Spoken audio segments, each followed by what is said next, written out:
yo tuve la suerte y el honor de escucharla, escribirlo y de hacerlo un eco para todos ustedes que lo van a necesitar sin duda. Aquí también, bueno, este libro fue posible gracias a nuestra editora, Editorial Proceso, que como saben es una revista que no ha leído para la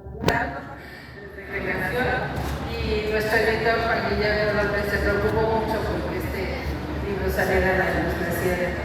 También quiero agradecer muchísimo a nuestro fotógrafo, Ricardo García, a él nos acompañó.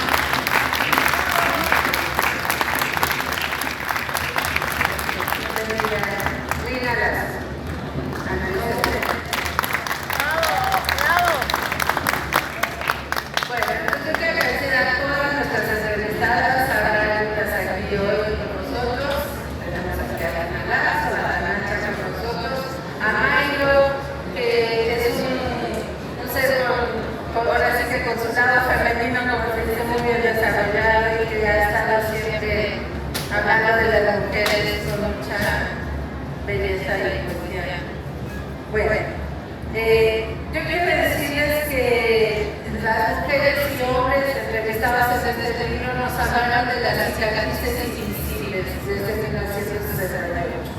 Han pasado 51 años, pero no se olvida el genocidio infame, no se olvida tampoco el vergonzoso silencio de la prensa, que al día siguiente no dijo nada, y tampoco se olvida que la iglesia de Tlatelolco, ese 2 de octubre, cuando empezó la balacera, cerró sus puertas y las manos se quedaron afuera golpeando la roca pidiendo ayuda. Yo tenía 8 años, iba en una escuela de monjas y a todas las niñas de la escuela La Palabra Estudiante nos hacían imaginar diablos quemando cañones. Tuve que crecer para aprender que vivía en la mentira, me convertí en periodista y en una ocasión tuve la oportunidad de escribir minuto a minuto un documental, El Grito, que hablaba de qué pasó cada segundo y cómo inició la balacera, y él dejaba claro que la balacera no era la inició del ejército, sino la Brigada Blanca, que eran estudiantes enviados por Echeverría, no eran estudiantes, jóvenes disfrazados de estudiantes enviados por Echeverría, que era el secretario de Gobernación, y que para distinguirse llevaban guantes blancos, que ellos empezaron a disparar provocando al ejército para que se desatara todo, una trama siniestra de Luis Echeverría. Falta todavía mucho por contar de 1968, desde el papel de la CIA, que estuvo inmiscuida, hasta el número real de muertos y desaparecidos. Ahora, como periodista, me tocó la suerte de contar algo sobre la participación femenina, que también faltaba de contar. Estas mujeres no vivieron para contarlo, como escribiría García Márquez. Ellas sobrevivieron para contarlo. Ha sido para mí un gozo conocerlas, escucharlas. Ellas recuerdan el 68 con una claridad política y una profundidad, quizá de género, que protege la ternura con la valentía, la lucha con el amor, el teatro con la inclemencia y el fervor revolucionario con la tragedia.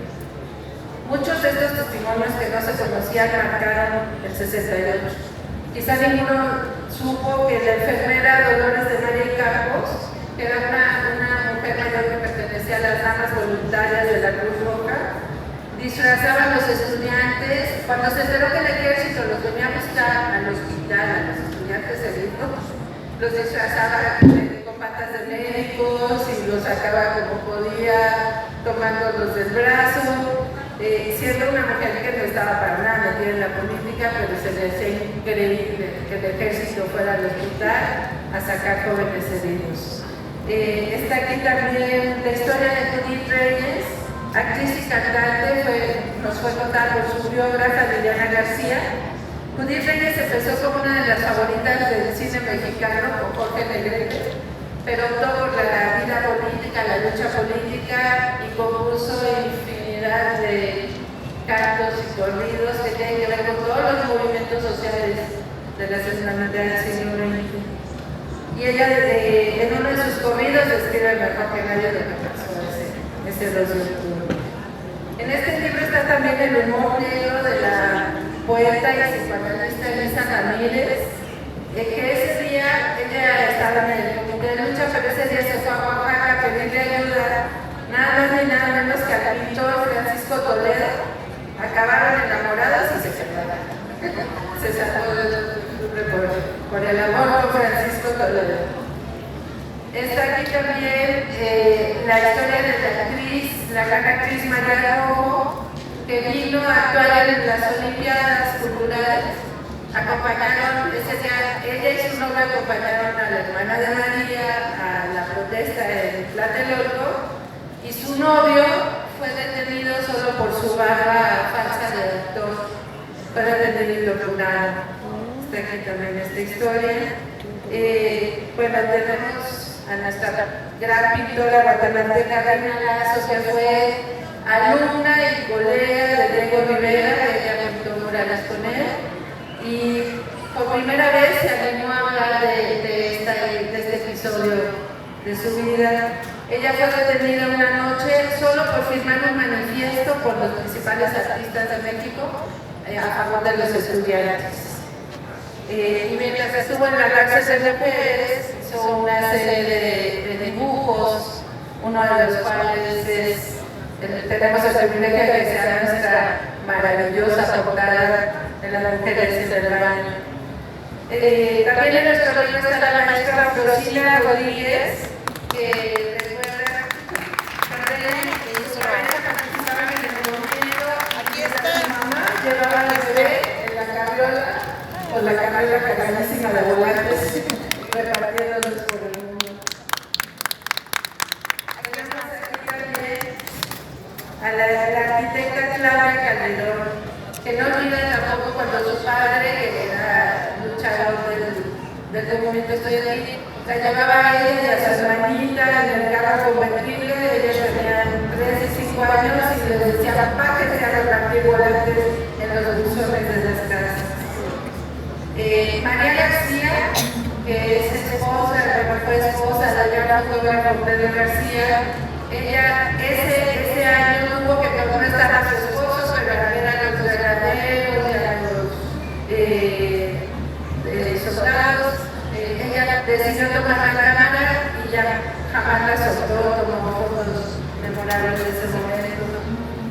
Marta Arias, también está en tu libro, ella tiene una estética frente a las escaleras de la plaza. Recordamos que allí sucedió la última batalla entre aztecas y españoles. Los cantares mexicanos decían: el llanto se extiende, las lágrimas gotean allí en Tlatelolco. O sea, es un karma histórico largo de Tlatelolco, y ella sabe cómo y sabe que eso hay que limpiarlo. La socióloga y doctora en ciencias políticas Patricia de los Ríos, que también está aquí, tenía entonces 15 años y acompañaba a su madre a las manifestaciones, y de pura chiripa se enamoró de uno de los grandes líderes y terminó casada con él. Margarita Castillejos, que es médica epidemióloga, cuando el ejército toma la UNAM, ella estaba en el movimiento, le avisan a sus padres que el ejército está entrando, y cuando sus padres van a buscarla, a quien detienen es a sus padres, que quedan un buen rato en la cárcel, donde desempeñan un papel maravilloso, ¿verdad? Las gemelas Beatriz y Arcelia Ramírez, una de ellas es historiadora y psicoanalista, Arcelia es contadora.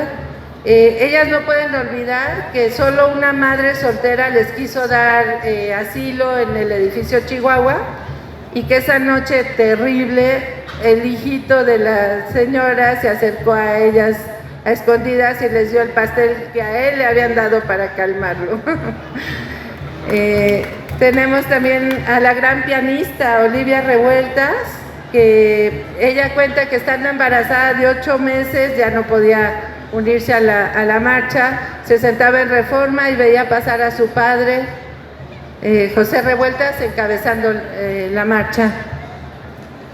Tenemos la historia que no nos la contó ella, pero sí su sobrino nieto, que prepara un documental sobre Alcira Soust, una poeta uruguaya que deambulaba mucho por toda la UNAM. Para muchos era una leyenda insensata y transparente, así la llamaron, y cuando entra el ejército a la UNAM violando la autonomía universitaria, ella se esconde en los baños y ahí se queda 12 días, la encuentran casi muerta, ¿no? Cristina Barros está aquí también. Ella es una ferviente defensora del patrimonio de los mexicanos, de su comida, del maíz, y es heredera de grandes hombres de su familia, entre ellos el rector Javier Barros Serra, un rector que caminó al frente de los estudiantes en la marcha del silencio. Imagínense ahora un rector marchando con los estudiantes, eso fue de verdad histórico.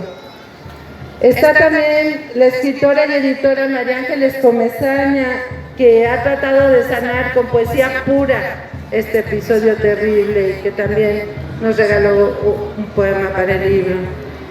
No podía faltar la Nacha, siempre presente, una de las líderes más reconocidas del movimiento estudiantil, quien junto con Tita Avendaño quedó marcada para siempre con esta historia.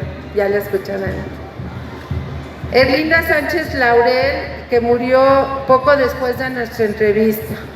Ella tuvo a su cargo el taller de grabado de La Esmeralda, donde se hizo una producción tremenda de carteles y grabados maravillosos, obras de arte que se repartían en el 68 y que le dieron espíritu artístico a este movimiento, una herencia impresionante. Toña Candela aparece en nuestro libro. Ella hizo todo lo que debía hacer para poder estar el 2 de octubre aquí. Su padre tenía relaciones con gente del gobierno, sabía lo que iba a pasar, las envió a ella y a su hermana a Nueva York para que no estuvieran aquí el 2 de octubre, y ellas pidieron prestado un carrito y se vinieron manejando desde Nueva York para estar en la marcha. Nuestro epílogo no podía ser más hermoso. Ismael Rodríguez, el Mailo, que con su grupo Los Nacos fue uno de los más escuchados ese 1968. Una de sus piezas memorables, ya la escucharon, fue dedicada a los ganaderos, y va a cerrar esta presentación con una pieza dedicada a Lucha, a Judith Reyes, ¿verdad? Judith Reyes. Bueno, hay quienes nos dicen que para qué seguir hablando del 68. Yo digo que hay que hablar de Ayotzinapa y hay que seguir hablando del 68. Tal y como dice el final del poema Memorial de Tlatelolco, de Rosario Castellanos.